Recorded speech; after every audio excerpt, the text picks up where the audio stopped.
E aí pessoal, tudo bem? Aqui é o Rony, professor de Física. Neste vídeo, vamos resolver um exercício relacionado ao estudo do momento linear.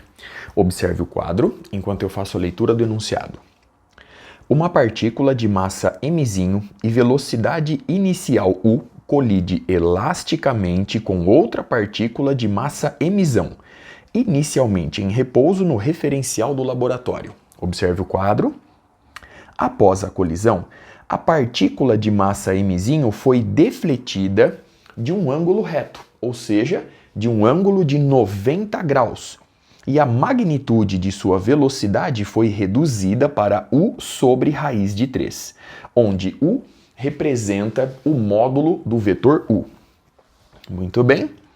A partícula de massa mzão emerge da colisão com velocidade de magnitude v em uma direção que faz um ângulo θ com a direção do vetor u. Então, observe o ângulo θ ilustrado no quadro. Item A. Determine o ângulo θ.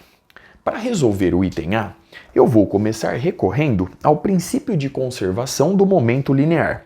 Vamos começar com essa conservação na direção horizontal. Observe que o vetor u está na mesma direção e sentido do eixo x. Portanto, eu vou escrever que o momento linear inicial do sistema, ou seja, o momento linear do sistema antes da colisão, é igual ao momento linear final do sistema, ou seja, é igual ao momento linear do sistema depois da colisão. Na direção do eixo x, inicialmente, nós temos apenas mzinho vezes u. E isso é igual. Depois da colisão, nós temos apenas a componente horizontal do momento linear da massa mzão, pois o momento linear da massa mzinho está todo direcionado na direção vertical. Portanto, mzinho vezes u é igual a m grande vezes v vezes o cosseno do ângulo θ. Muito bem. Vamos agora conservar o momento linear na direção vertical, ou seja, na direção do eixo y. Observe o quadro. Inicialmente, não há momento linear na direção vertical. Consequentemente, o momento linear resultante na direção vertical depois da colisão tem que ser nulo. Logo, o momento linear da partícula de massa mzinho na direção vertical e o momento linear da partícula de massa mzão na direção vertical precisam ter necessariamente a mesma intensidade. Como eles possuem sentidos opostos, ao impor a igualdade, eu conservo o momento linear nessa direção. Consequentemente, nós vamos obter, na direção vertical, na direção do eixo y, mzinho vezes u sobre a raiz quadrada de 3 tem que ser igual a m grande vezes vzinho vezes o seno do ângulo θ. Observe no quadro as expressões obtidas e o pequeno cálculo realizado até aqui. Para determinar o ângulo θ, eu vou fazer a expressão de baixo dividida pela expressão de cima. Consequentemente, neste termo nós vamos obter mv seno θ sobre mv cosseno de θ. Simplifico o mv e fico apenas com a tangente do ângulo θ. E isso é igual a mu sobre raiz de 3 dividido por mu. Simplifico mu e a gente obtém simplesmente 1 sobre raiz de 3.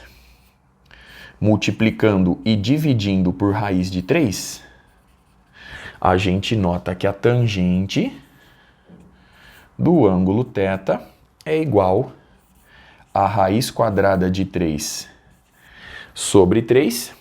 Consequentemente, já colocando a resposta aqui, o ângulo θ corresponde a 30 graus. Muito bem. Observe no quadro o resultado obtido e o pequeno cálculo realizado até aqui. Vamos agora para o item B. Calcule a razão lambda igual a mzão sobre mzinho e o valor da velocidade v. Para resolver o item B, eu vou recorrer ao princípio de conservação da energia cinética do sistema, pois nós temos aqui uma colisão elástica.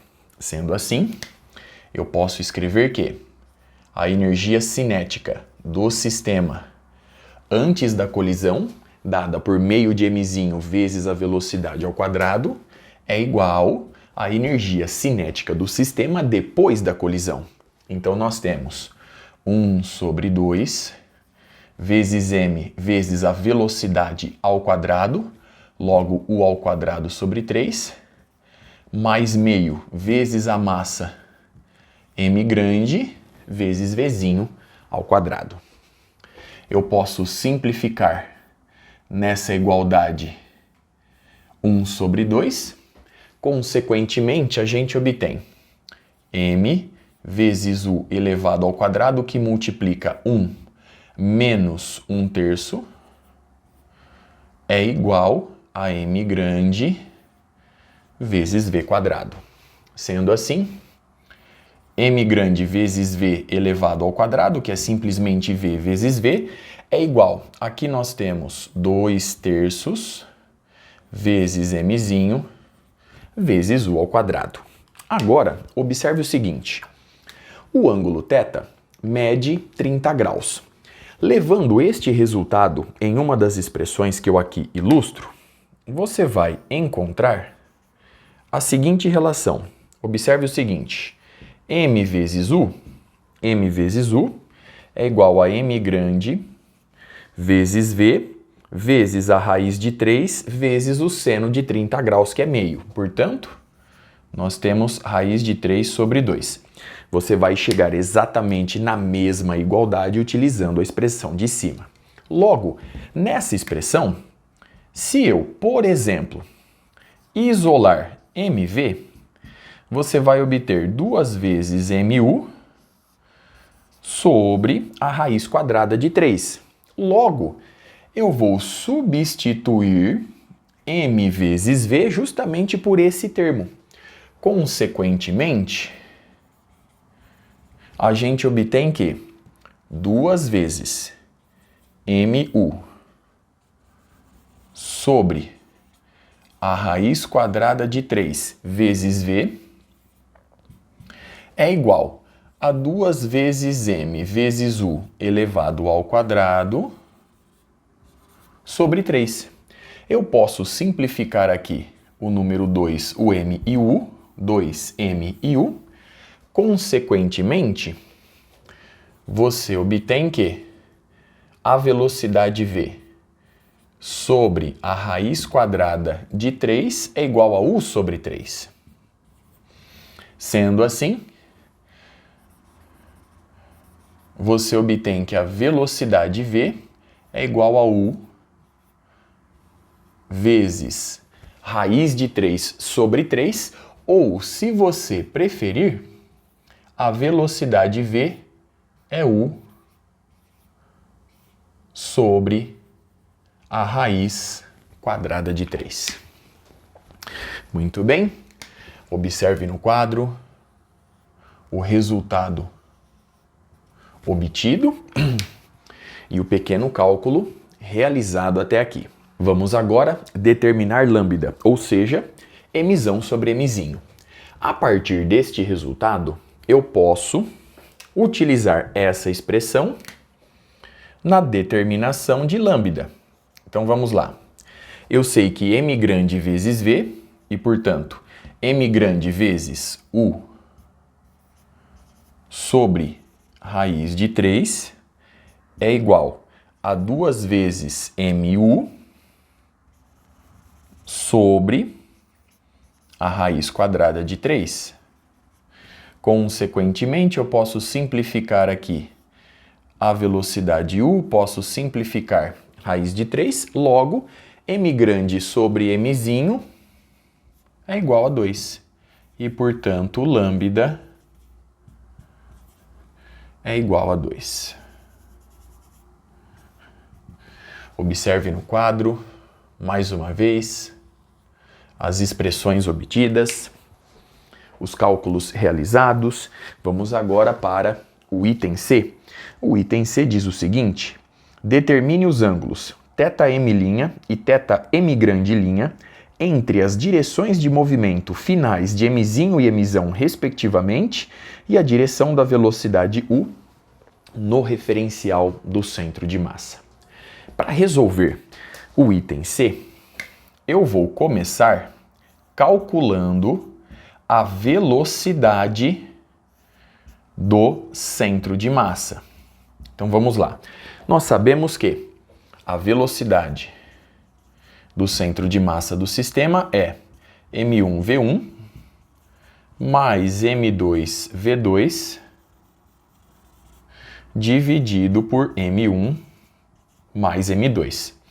Consequentemente, você vai obter, eu vou assumir que m1 é mzinho e que m2 é m grande. Então nós temos mzinho vezes a velocidade v1, u, mais m grande vezes a velocidade v2, 0, tudo isso sobre m1 mais m2, ou seja, sobre mzinho mais mzão. Muito bem?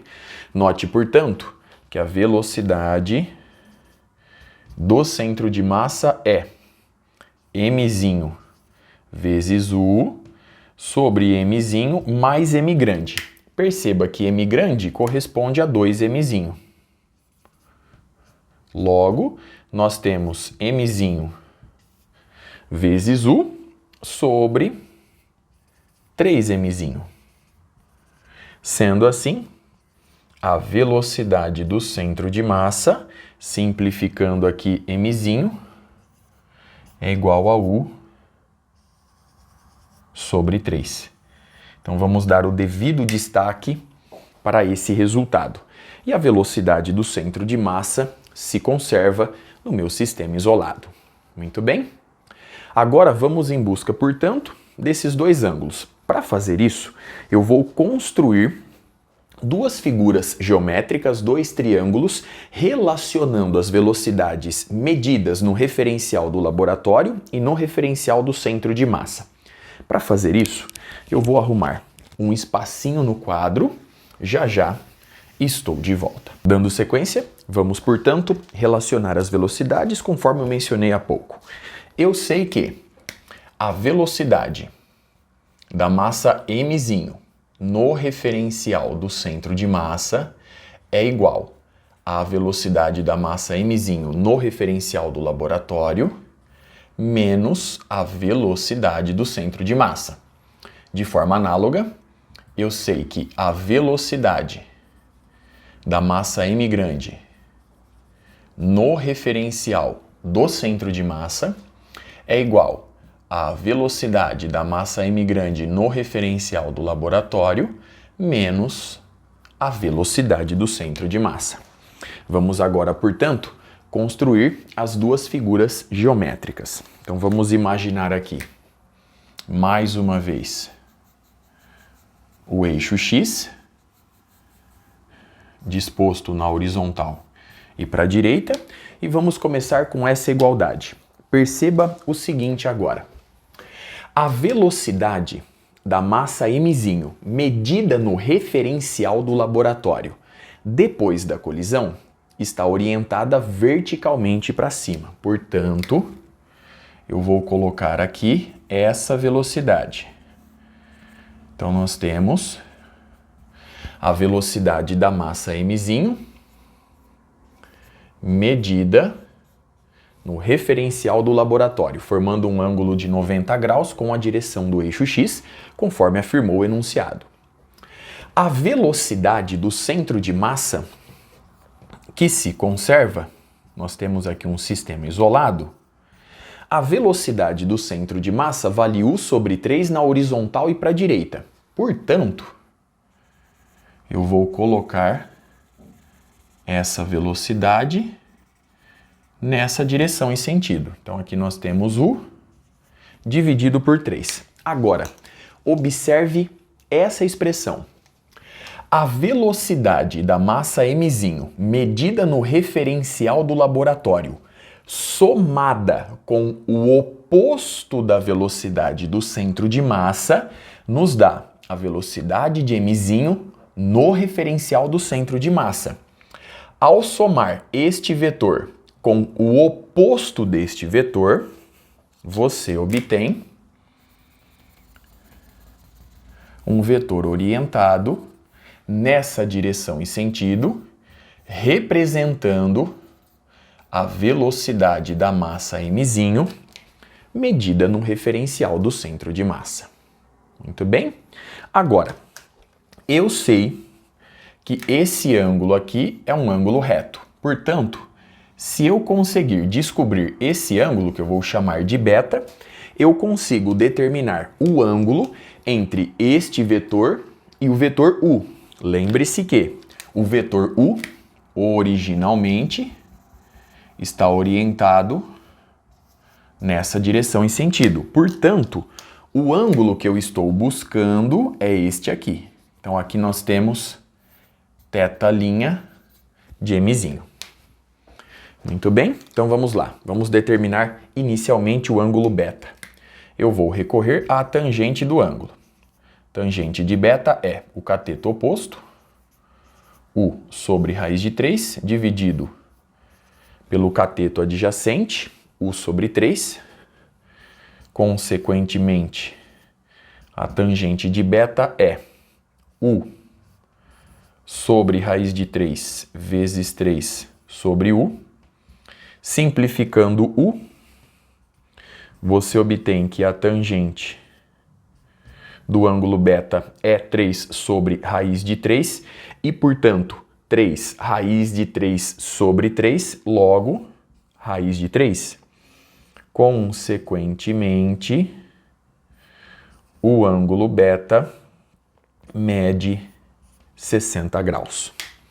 Logo, se beta mede 60 graus, o ângulo θm', para completar 180 graus, mede 120 graus. Muito bem?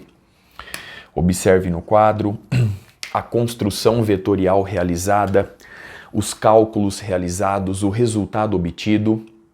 Vamos agora para essa igualdade, para essa relação vetorial. Observe o seguinte: a velocidade da massa m grande no referencial do laboratório está orientada nessa direção e sentido, formando um ângulo de 30 graus com o eixo x. Portanto, vamos desenhar esse vetor. Aumentando aqui um pouquinho o tamanho do eixo x. Então, nós temos essa velocidade orientada nessa direção e sentido. Muito bem? Aqui nós temos, portanto, a velocidade da massa mzão, formando um ângulo de 30 graus com a direção horizontal. A sua magnitude, conforme vimos há pouco, é u sobre raiz de 3. Então vamos lá, u sobre raiz de 3. Muito bem. Agora, a velocidade do centro de massa está orientada nessa direção e sentido. Perceba que a magnitude da velocidade do centro de massa é menor do que a magnitude da velocidade de m grande no referencial do laboratório, pois a velocidade do centro de massa é u sobre 3, enquanto essa velocidade é u sobre raiz de 3, por isso eu desenhei o vetor um pouquinho menor. Muito bem? Esse ângulo aqui a gente já conhece. Esse ângulo mede 30 graus. Agora, vamos aplicar a relação vetorial. Perceba o seguinte: ao somar a velocidade de m grande no referencial do laboratório com o oposto da velocidade do centro de massa, você vai obter, pela regra do paralelogramo, a velocidade de m grande no referencial do centro de massa aproximadamente com essa orientação. Portanto, essa velocidade aparece aqui. Nós temos justamente essa velocidade de m grande, no referencial do centro de massa, orientada nessa direção e sentido. Então eu reforço. Eu estou somando este vetor com o oposto deste vetor. Portanto, eu vou dar o tombo neste vetor, ele fica orientado nessa direção e sentido. Pela regra do paralelogramo, você obtém aproximadamente, no meu esboço, a velocidade de m grande no referencial do centro de massa. E aí eu simplesmente transladei este vetor para o lado direito para obter o triângulo em questão. Muito bem? Bom, agora eu preciso descobrir o ângulo entre essa velocidade e a velocidade u. A velocidade u está orientada na mesma direção e sentido do eixo x. Portanto, eu preciso descobrir esse ângulo. Então, aqui nós temos θm grande linha. Muito bem? Agora, eu não conheço esse ângulo, vou chamá-lo de beta, e eu não conheço esse ângulo, vou chamá-lo de alfa. Muito bem? Eu sei que esta velocidade aqui, a velocidade do centro de massa, é u sobre 3. Portanto, nós temos u sobre 3, u sobre raiz de 3 para a velocidade de m grande no referencial do laboratório, e aqui surge a velocidade de m grande medida no referencial do centro de massa. E eu sei que esse ângulo mede 30 graus. Se eu conseguir agora determinar o ângulo beta, eu determino θm'. Para fazer isso, eu vou recorrer à lei dos cossenos. Eu vou determinar agora a velocidade de m grande no referencial do centro de massa. E a partir daí, eu tenho condições de determinar o ângulo beta e θm'. Então vamos lá. A velocidade da massa m grande no referencial do centro de massa ao quadrado é igual. Então agora nós temos u sobre 3 ao quadrado e, portanto, u ao quadrado sobre 9, mais u sobre raiz de 3 ao quadrado e, portanto, u ao quadrado sobre 3, muito bem, menos 2 vezes u sobre 3, vezes u sobre raiz de 3, vezes o cosseno do ângulo de 30 graus. O cosseno de 30 graus é justamente a raiz quadrada de 3 sobre 2. Simplificando a raiz de 3 e o número 2, a gente obtém que a velocidade de m grande no referencial do centro de massa ao quadrado é igual. Perceba que aqui nós vamos obter u ao quadrado sobre 3, portanto essa subtração é nula, logo resta u ao quadrado sobre 9. Com isso, a gente obtém que a velocidade de m grande no referencial do centro de massa é a raiz quadrada de u ao quadrado sobre 9 e, portanto, u sobre 3. Agora, observe o seguinte.